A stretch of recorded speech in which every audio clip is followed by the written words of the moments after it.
आज का बाइबल का वचन सन पतरस के का दूसरा पत्र अध्याय 1 वचन 2 से 7 और आज का सुसमाचार सन मरकुस के अनुसार अध्याय 12 वचन 1 से 12। सन पतरस का दूसरा पत्र अध्याय 1 वचन 2 से 7।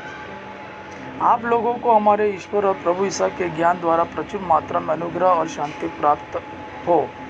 उनके ईश्वरीय सामर्थ्य ने हमें वह सब प्रदान किया जो भक्तिमय जीवन के लिए आवश्यक है और हमको उनका ज्ञान प्राप्त करने योग्य बनाया है, जिन्होंने हमें अपनी महिमा और प्रताप द्वारा बुलाया। उन्होंने उस महिमा और प्रताप द्वारा हमारे लिए अपनी अमूल्य और महती प्रतिज्ञाओं को पूरा किया है। इस प्रकार आप उस दूषण से बच गए जो वासना के कारण संसार में व्याप्त है और आप ईश्वरीय स्वभाव से सहभागी बन गए हैं। इसलिए आप पूरी लगन से प्रयत्न करते रहे कि आपका विश्वास सदाचरण से, आपका सदाचरण ज्ञान से, आपका ज्ञान संयम से, आपका संयम धैर्य से, आपका धैर्य भक्ति से, आपका भक्ति भातृभाव से और आपका भातृभाव प्रेम से युक्त हो। आज का सुसमाचार सन मरकुस के अनुसार अध्याय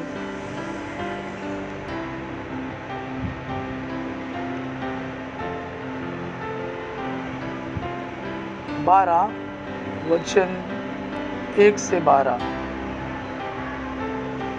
वह लोगों को दृष्टांतों में शिक्षा देने लगे। किसी मनुष्य ने दाग की बारी लगवाई, उसके चारों ओर घेरा बनवाया, उसमें उसका कुंड खुदवाया और पक्का मचान बनवाया।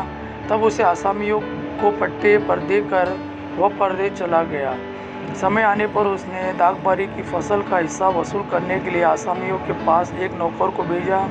आसामियों ने नौकर को पकड़कर मारा, पीटा और खाली हाथ लौटा दिया। उसने एक दूसरे